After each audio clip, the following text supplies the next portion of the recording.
Hola, ¿qué tal a todos? Sean bienvenidos a la entrega de la actividad número 5 de la clase de Comunicación y Acción Colectiva. Quien les habla, Arley Fernando Mosquera, estudiante de octavo semestre de Comunicación.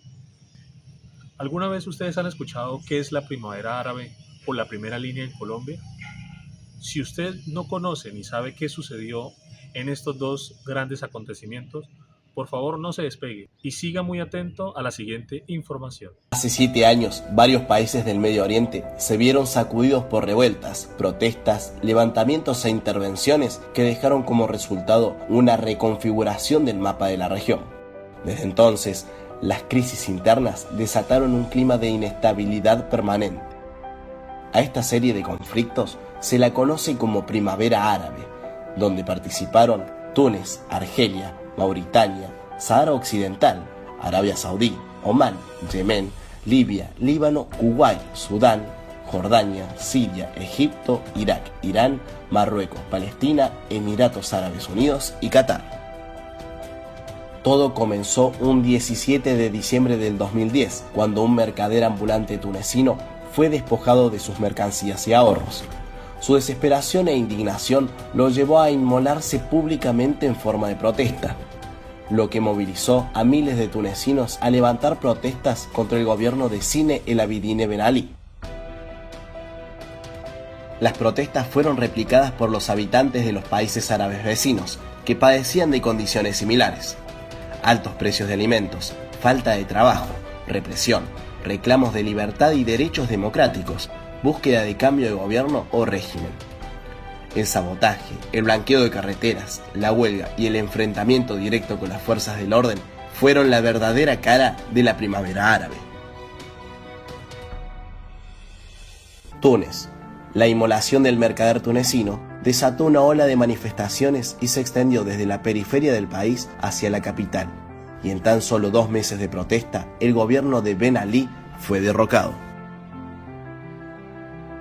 Egipto. El 25 de enero del 2011 comenzaron los levantamientos en Egipto en oposición al gobierno de Mubarak. El mandatario trató de hacerle frente a estas protestas, reprimiéndolas con fuerzas policiales y cortando el acceso a internet para impedir la organización mediante las redes sociales.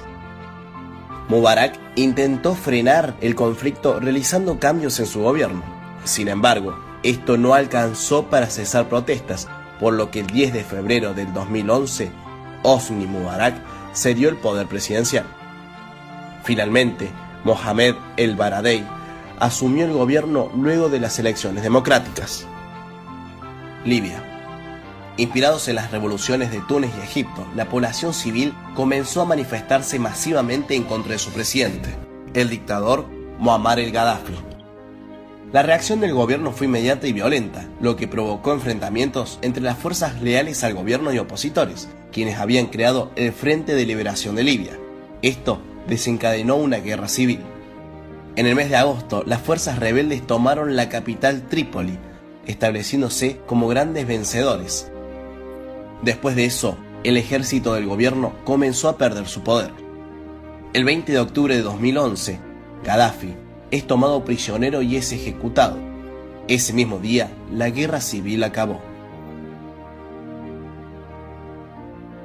Siria. El conflicto inició en 2011 con una serie de protestas pacíficas en contra del gobierno, y en especial del presidente Bashar al-Assad. La represión violenta de las manifestaciones provocó que una parte de la sociedad civil y sectores del ejército se alzaran en armas formando el llamado Ejército Libre de Siria. Los enfrentamientos armados desembocaron en una guerra civil que hasta el día de hoy persiste y terminó con la vida de millones de personas. La globalización del conflicto dio lugar al apoyo a cada bando. Occidente, liderado por Estados Unidos, la Unión Europea y la Liga Árabe, respalda a los rebeldes y apoya la salida de Assad. Irán, Rusia y China apoyan al gobierno proporcionando armamento y aporte financiero.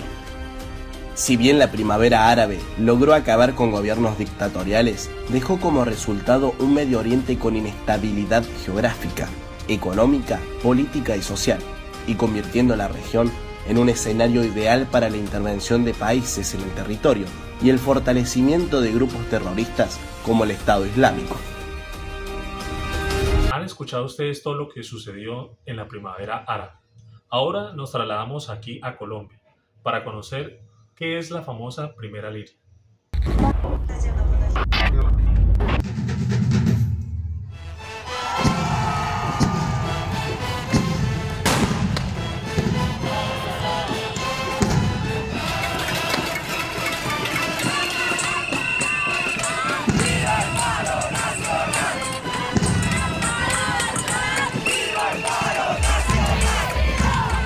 Como comandante supremo de las fuerzas militares y de policía. Se ha decretado el toque de queda. El estudiante Dylan Cruz cayó víctima de un proyectil. Pues mucha atención que en los últimos minutos se confirmó la muerte del joven de 18 años, Dylan Cruz. Dylan Cruz no murió. A Dylan Cruz lo mataron.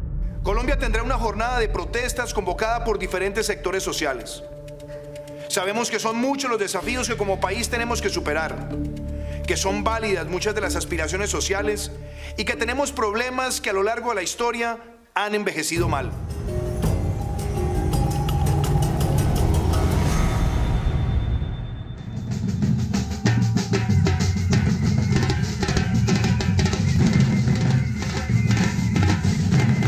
El 21 de noviembre de 2019 marca el comienzo de una jornada histórica para la manifestación social en Colombia. El paro nacional, en principio convocado por las centrales obreras, pero después convertido en una muestra de inconformismo ante el gobierno de Iván Duque por parte de estudiantes, mujeres, afros, indígenas, comunidad LGBT y campesinos que se volcaron a las calles para manifestar su desacuerdo.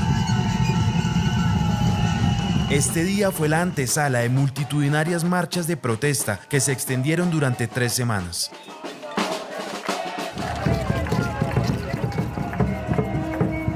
Exigimos el cumplimiento pleno de los acuerdos firmados con los estudiantes hace un año. También nos movilizamos porque exigimos que se proteja la vida de los líderes sociales. No queremos una reforma pensional que no le permita a los jóvenes pensionarse, que no permita un trabajo digno para todos los trabajadores. Estamos exigiéndole al gobierno nacional que dé garantías de permanencia para la vida en los territorios ancestrales de las comunidades negras.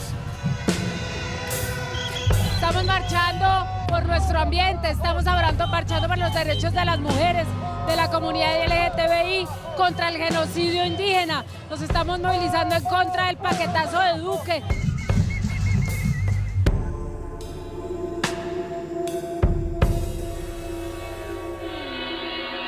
Parte de lo que hace histórica la marcha es lo multitudinario, lo diverso, lo inusual de aquellos que estaban marchando y eso es a su vez resultado de una transformación profundísima en la cultura política y en la cultura de la protesta social de este país que tuvo lugar gracias al proceso de paz. El 21 de noviembre ha sido hasta ahora el mejor día de mi vida, sin dudarlo, porque en las calles hubo millones de voluntades de múltiples sectores. Salieron a marchar mis profesores, mis papás, mis abuelos, mis amigos del colegio que tal vez no han marchado siempre, y yo creo que lo que yo sentí ese día fue como esperanza de que las cosas pueden cambiar, porque creo que para que cambien las cosas en Colombia se necesita un movimiento social así o más grande.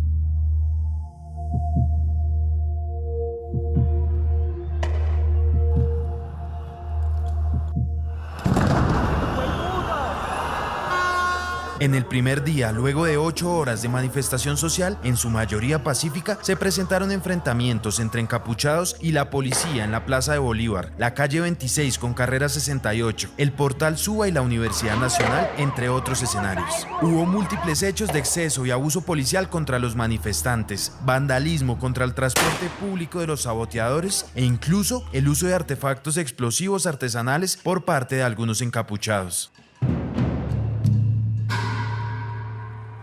Las ventanas de mi oficina las rompieron. Bueno, aquí no estamos hablando de angelitos, ¿no? Había gente violenta, ¿no? Que estaban haciendo destrucción. Destruir el sistema de transporte de una ciudad y de manera sistemática, organizada, ¿no? Es terrorismo igual que ir a poner bomba en el tubo de acceso del agua de Chingaza, porque hace que la ciudad no pueda sobrevivir. ¿no será que hacerse la pregunta sobre por qué esa protesta fue tan violenta nos ayuda a entender un poco, no solamente de los reclamos que se estaban haciendo ese día, sino de las razones por las cuales la gente está tomando la decisión de protestar así y no hacerlo de otra forma? Y de pronto, entendiendo las causas, podemos construir un poco de política pública preventiva para la próxima vez, ¿sí? En vez de hacer eso, optamos por decir muy mal que hubieran utilizado la violencia, u optamos por decir estaban infiltrados por la guerrilla, que las dos fórmulas son fórmulas, insisto, que no producen soluciones concretas en materia del problema que significa el uso de la violencia.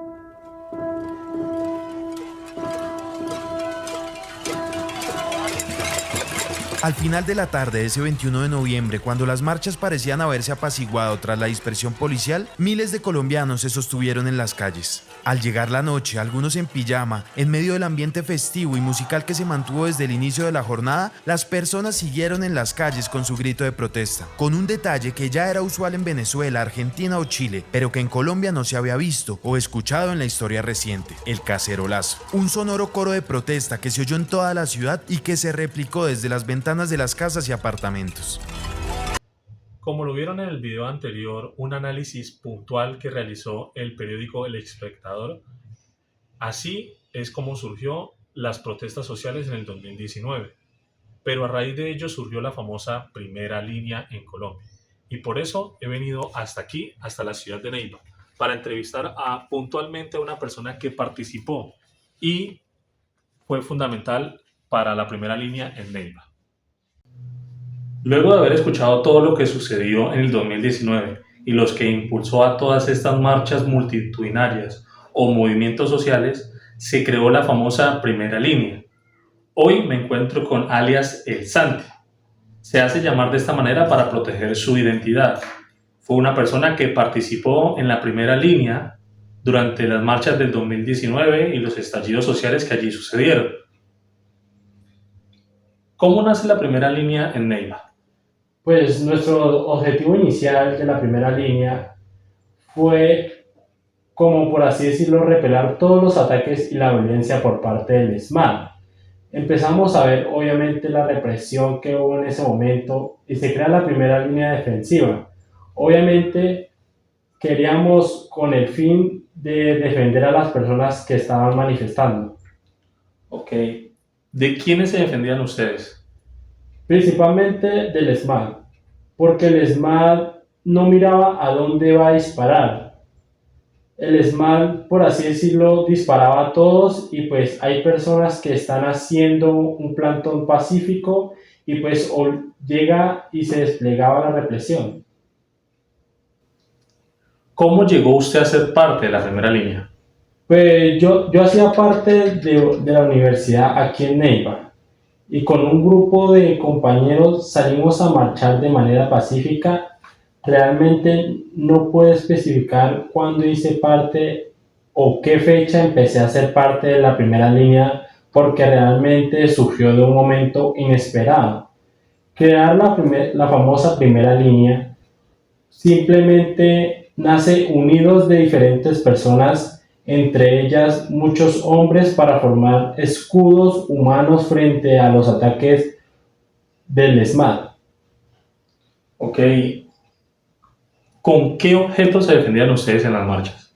Recuerdo que empezábamos a hacer elementos de defensa artesanales, como por ejemplo escudos, piedras y los famosos bombas molotov, o cualquier otro tipo de artefacto y armamento que nos sirviera para defendernos de la policía, incluso hasta llegar a lastimarnos.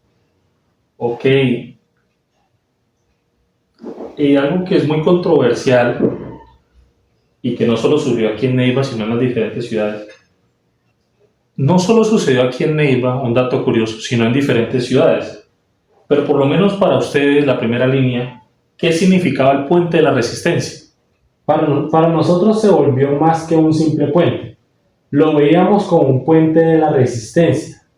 Ese es el famoso puente del Tizón, que se encuentra a un costado, el intercambiador, a un costado de la Universidad Surcolombiana, que allí fue donde decidimos hacer los principales plantones hicimos ollas comunitarias y donde convergieran la mayoría de manifestantes que decidieron en ese momento, en el 2019, apoyar las marchas y la primera línea. Guay, dato curioso. Da a entender que muchas personas los apoyaron a ustedes. Pero, o sea, es decir que todas las personas que llegaban allí al Puente de la Resistencia, ¿los conocían a ustedes? No, la verdad es que no. Desde que decidimos formar la primera línea, lo primero que tuvimos en cuenta fue nuestra seguridad. Por eso le brindé a ustedes un seudónimo y no mi nombre real. Ni mi rostro, nadie lo ha visto. Hasta el momento siempre nos manteníamos encapuchados, pues porque había mucho policía infiltrado en ese momento y querían saber quiénes pertenecíamos a la primera línea y así de una u otra forma tener ventaja a ellos, porque pues eso no es un misterio que la policía lastimó a muchos de los manifestantes que se atrevieron a enfrentarnos. Ok. De todo lo que usted nos ha contado y nos ha dicho, y todo lo que vimos en redes sociales, medios de comunicación, de todo lo que fue este gran movimiento social, las luchas, las marchas, las manifestaciones, los cánticos, perteneciendo usted a la primera línea, ¿sintió usted en algún momento miedo de pertenecer a la primera línea? Por supuesto que sí. Digamos que aquí en Neiva no fue tan cruda la realidad como lo fue en las diferentes ciudades. Aquí la policía simplemente se desplegaba, nos hacía dispersarnos y las batallas duraban entre 1 o 2 horas. Nos retiramos precisamente por la seguridad de todos. Entonces en algún momento llegué a sentir miedo, pero siempre tuve toda la disposición de pelear por una Colombia y por una Neiva distinta. Bueno, hemos escuchado a El Santi, de la primera línea. Nos ha contado todo lo que sucedió allí y todo lo que pasó alrededor de este gran movimiento social. Agradecemos al Santi por habernos brindado el espacio y de darnos a conocer todo lo que allí sucedió, cómo surgió la primera línea, de dónde nació, cómo se formó y quiénes la integraban. Y es así como hemos culminado la actividad del día de hoy. Primero hablando acerca de la primavera árabe y de la primera línea en Colombia. Como lo dije al principio, tal vez parecerá muy aislado de la realidad, pero realmente hay algo que nos une, que es el estallido social, los movimientos sociales, la participación ciudadana, como ustedes lo quieran llamar. Pero esto no es más que la prueba de que cuando el pueblo unido jamás será vencido y que todas estas clases de movimientos sociales han llevado a una gran revolución, muchas veces hasta el mismo país o de diferentes pensamientos. Quien les habló, Arley Fernando Mosquera, y nos vemos en una próxima ocasión.